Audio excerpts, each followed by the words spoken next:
Why do men struggle to manage their ego? Right. Why do I struggle to manage my ego since I'm a man?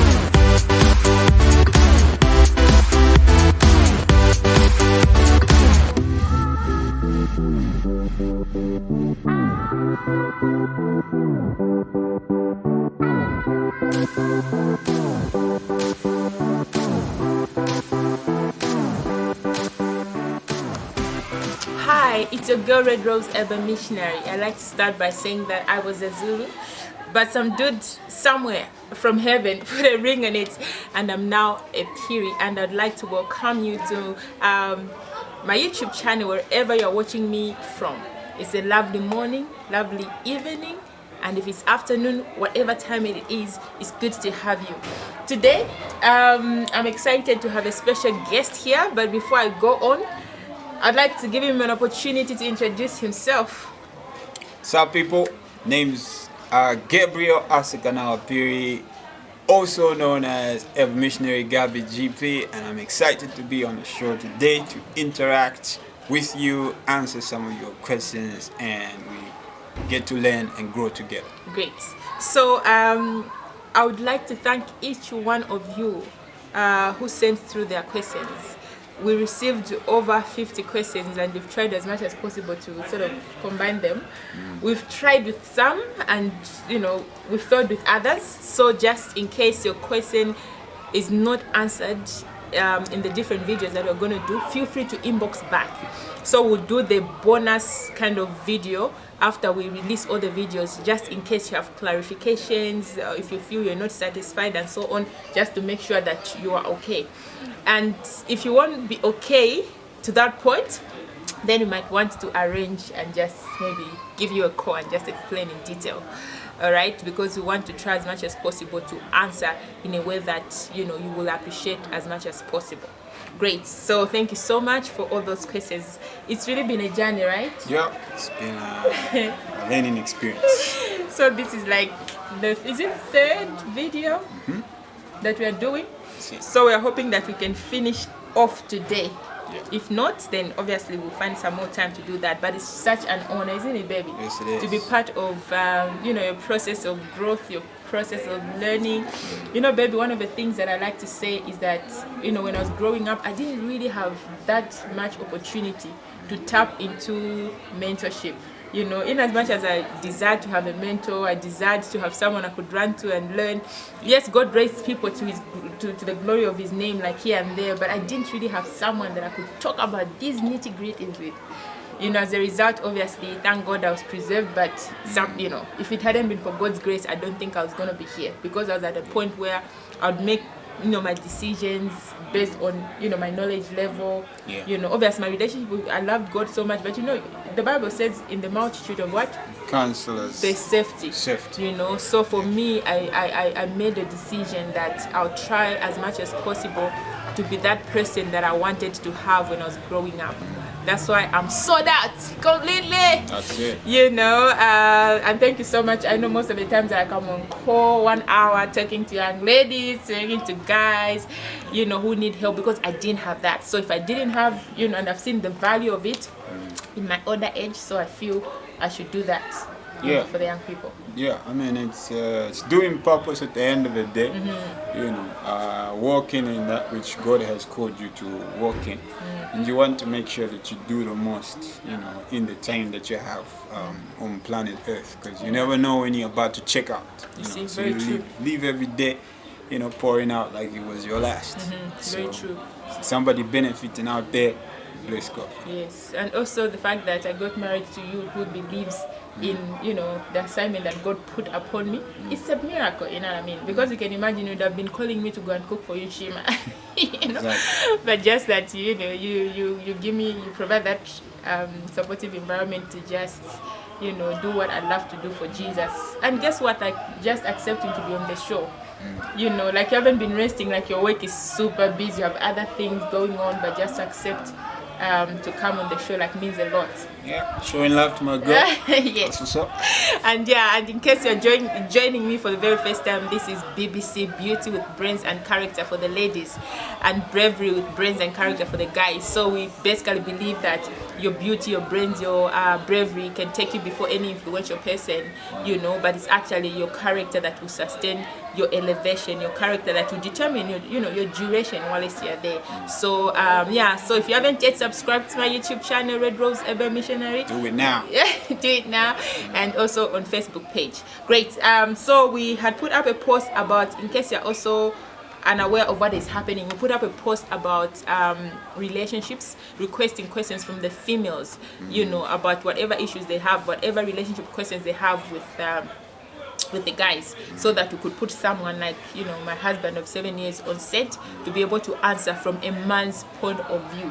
You know what I mean? I think I found it, like in my experience in mentorship, I think it's, you know, beneficial to just hear that side of a man, because I think men are strange, you know what I mean? Like, you know, so you want to sort of talk to a man to find out what goes on in the other man's head, you know. And yeah, but I didn't just decide to put him here because he's my husband, but because he has a lot of experience, you know, to the glory of God, of, you know, in relationships and so on.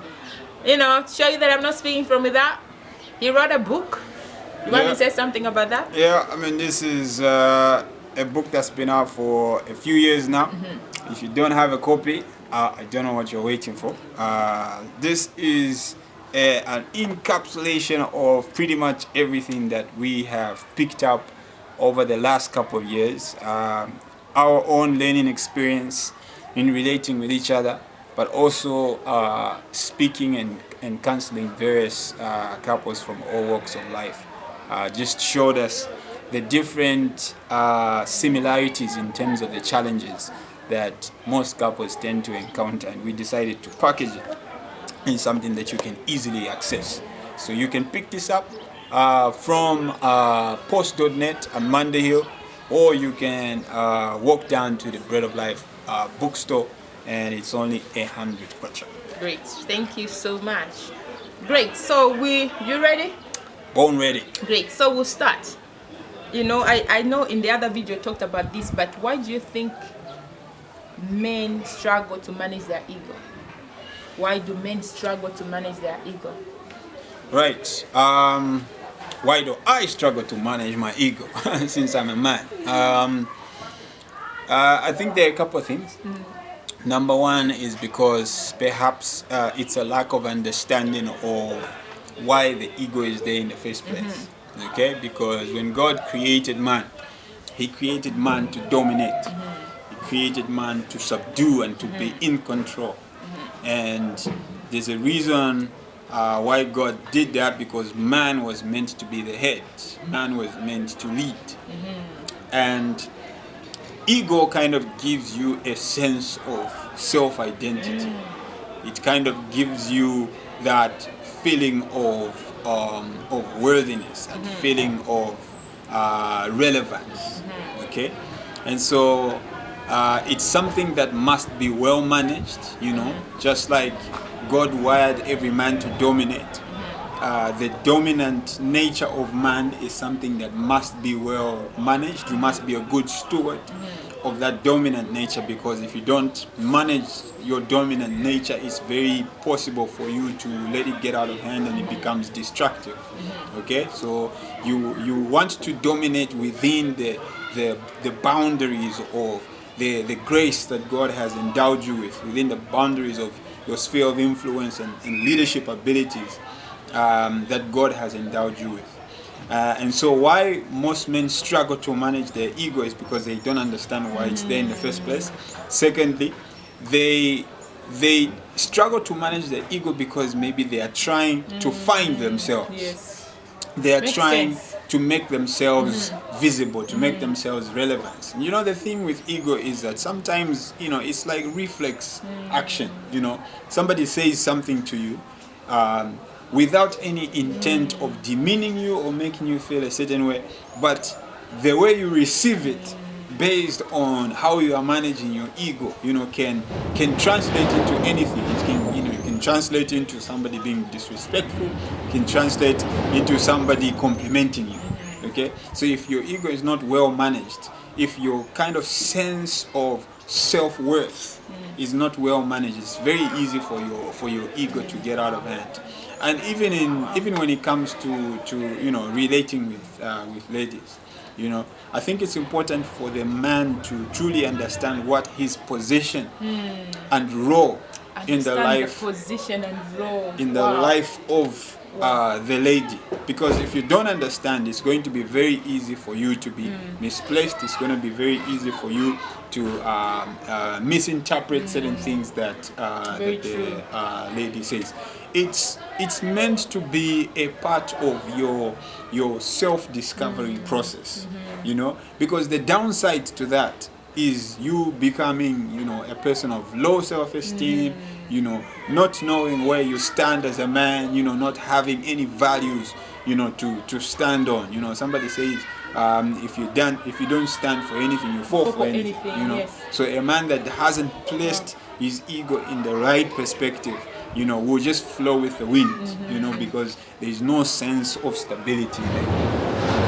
Great. Wow. I was also learning, that's very important, because I think that's where you get to find men that are trying so hard to prove themselves in a relationship. Exactly. I'm the man of the relationship, you have to respect me, what, I think what you've said makes a lot of sense. Whilst we are there, because you talked about identity, why do you think it's hard to make boundaries with other girls when guys are in a relationship? Why do men find it hard to make boundaries? I guess it's healthy boundaries with other girls In a relationship. yes, when they're in a relationship. Excuse me. Yeah. So I think there are a couple of reasons. I keep saying that. Or to the fact that sometimes a guy will be in a relationship with a girl, and maybe he hasn't really arrived. Okay. Which is bus station. which is very What do you mean common. arrived? Because like before you express your interest, Yes. you are in search mode. Yes. You are looking, you are assessing. Yes. You have this list of yours.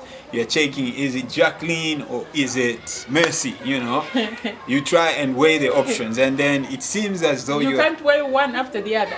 well, if you are going to make the right decision, you want to match them against your list or your ideal qualities. Okay, but at that point, sorry, I'm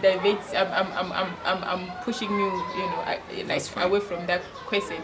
But I wanted to find out, like at that point, are you trying to say it's okay for a guy to have two girls? What else is waiting? Not. So, I want you to explain more about the weighing the position. I mean, the alternatives options, because Alright. we have a lot of guys that have two girls at the same time, and they're trying to weigh. And once they settle for Jacqueline, then they dump Mercy. They break Mercy's heart. Is it what you're trying to say, or how? Okay, so I was trying to get there because Alright. because Sorry the about thing that. is when a guy is relating with ladies, who is the ideal, based on his ideal wife or Yes. destiny partner or something, and so you find that in the process, because maybe somebody is not well taught, well mentored, it's very easy for one to be entertaining several ladies at the same time. Okay, and by that I mean you are giving so much time to Jacqueline, and you are giving so much time to Mercy at the same time, and you are raising both their hopes. You see what I mean? Yes. Because you don't know any better. For you are thinking, we're just friends. We're just getting to know each other. I didn't pop any questions, so That's but it. you're just raising their hope. You are raising their hopes. You are saying a whole bunch of things that are making them think they stand a chance. You're beautiful. I like the way you think. That's it. For I'll blow the cup off of my head right about now to say that I was that kind of dude. Okay, because I didn't know any better. For me, as far as I was concerned, we were just chilling. Like, you're my buddy, and I can compliment you if I want to compliment you. If you see more visions in the compliment, that's entirely your fault. It's not my fault, but now I know better, that ladies process things differently compared to the way we process things. Okay, not to say that ladies are not perpetrators. Sometimes they equally are, entertaining two guys at the same time, but we're talking about guys right now. So it becomes important then for you to be very careful how you are relating with female folk. Now, to get to the question here, if you do settle for one lady, what that means is that now you need to begin to check how you relate with the other ladies. You need to be deliberate about it. You need to be deliberate. Okay, that's the one thing I wanted to say. So the reason that most guys do not have healthy boundaries, because they're not deliberate about it. They are casual about it. They think there's nothing wrong with it. Matter of fact, if their lady complains, they'll be like, you're just jealous for nothing. Okay, forgetting that they have a responsibility, to make sure that this heart that they have they committed to is secure, at least for the time that they are committed to that particular individual. Okay, so if you have to relate a certain way to other ladies, let it be at a time that you are completely loosed. You don't have any obligation to any particular individual. But even then, you need to be particular about the things that you are saying, the hopes that you are raising. It's really something that's not very easy for guys to do, because generally, guys are all over the place, always wanting to sow seed widely and see where they can reap something off. But at the end of the day, it's important for one to remember that you are going to be answerable, and you need to be accountable enough and responsible for the words you are saying, for the actions that you are portraying to the ladies out there. Yeah, so you have to be mindful of both your verbal and non-verbal kind of communication. And I don't think, like you said, it's not necessary to spend 5 hours on the phone with a lady you have no plans for, Yeah. I don't know. And I think, to cut the guys some slack, sometimes it's the ladies who also engineer that kind of behavior. You find that the guy, just wants to have a normal conversation, but for some reason, the lady just wants to hear certain things and keeps asking the guy questions that lead him, to begin to say things that he never intended to say in the first place. Okay. So ladies, you equally need to take responsibility, to make sure that even as you are having conversation with a brother, don't lead him into temptation. Don't lead him into a space, where he's now going to start building castles in the air that you will never see come to reality. Thank you for that. We continue. There's a question about, while we're still on boundaries, there's a question about boundaries in terms of sexual purity. So how can you have an interesting relationship without kissing and having sex?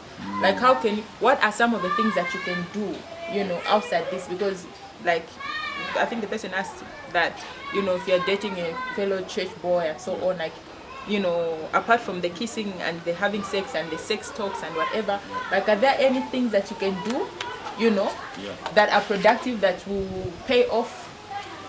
Exactly. There's a whole lot that you can do. Question is, what's the aim? What are you trying to achieve?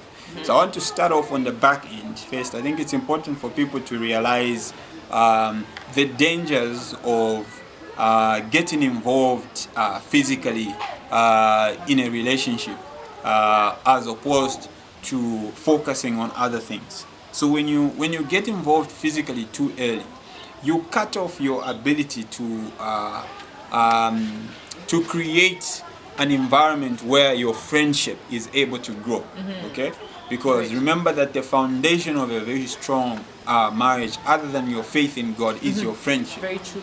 Okay, so your friendship has to make a lot of sense. Your friendship has to be one that can stand the test of time, that can transition through different seasons of your life. Okay, your friendship should not be based on just your ability to cuddle and give each other warmth during the winter. You know what happens in the hot season. You see what I mean? When you can't cuddle and get cozy. Okay, so you must be able to focus on the thing. What are the things that enrich your friendship? What are those things? Because I promise you, the kissing and cuddling, you know, when you transition into marriage, it's going to have its own expiry date. You know, it's not all the time that you want to kiss and cuddle. So what are you going to do if you are not kissing and cuddling? You see what I mean? Because I always tell people this, and I think I may have heard it from Coach Morris, to say that marriage is 10% sex and 90% relating with a stranger. Wow. Or learning to live with a stranger. Marriage is 10% sex and 90% learning to live with a stranger. Somebody you were never born with, somebody from a totally different background. So if you really think about it, if you are going to invest your entire courtship or dating period into learning your partner's body, when you cross over to the other side, it will just be 10%. Exactly. CA you would equal have to focused, 10%, and then the exam is 90%. That's it right there. Wow. Wow. You would have focused on something that is very important, and yet it does not constitute a larger percentage of your time with this individual that you are living with. So why not focus on the 90%? Wow. Okay, because it's that 90% that is going to allow you to learn the person, going to allow you to explore other different areas about their life. You see, why this area is difficult is because Hollywood has taught us something totally different. Okay, every other time, you know, you're watching a movie, a guy and a girl in a relationship, they're getting cozy and all of that jazz. You know, that's the only area that we tend to see. Yes. And because of the nature, the sinful nature of man, it's something that we are continually drawn to. You know, and so you find people find themselves in this space and they can't get out of it. Every other time they meet, they want to sleep with each other. They want to touch, they want to kiss, and all of that jazz. What you feed your mind will dominate. Exactly. And so you find these are some of the relationships that when they cross over into their marriage, they can't sustain the marriage. Okay? Because there was nothing there. Yes. It was just the flesh at work. And now you start to go out to look for other people that are more appealing, like are similar to the people you see in Hollywood. That's it right there. So now to get to the crux of that question, what are some of the things that you can do together? First and foremost, have a resolve that we will be comfortable with exploring other areas other than just being cozy together, because then you are on the same playing field. You are of the same mindset. So when you suggest, you know, let's pick up a book, like the way we would read books. You know, I would search for books, I would share the books with you, and you would be keen to read those books. And then we share notes. That's it. You know, you can go out, you know, to some place where you can go and just explore, explore Lusaka City, you know, take walks, you know what I mean? Play a game, hang out with other couples. It's something that goes against the grain, because the drive is to just be the two of you. That's when we are going to know each other very well. No, you want to explore how each of you behave around other individuals as well.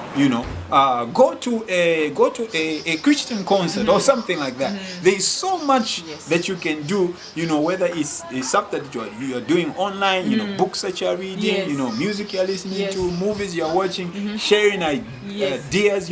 Business ideas.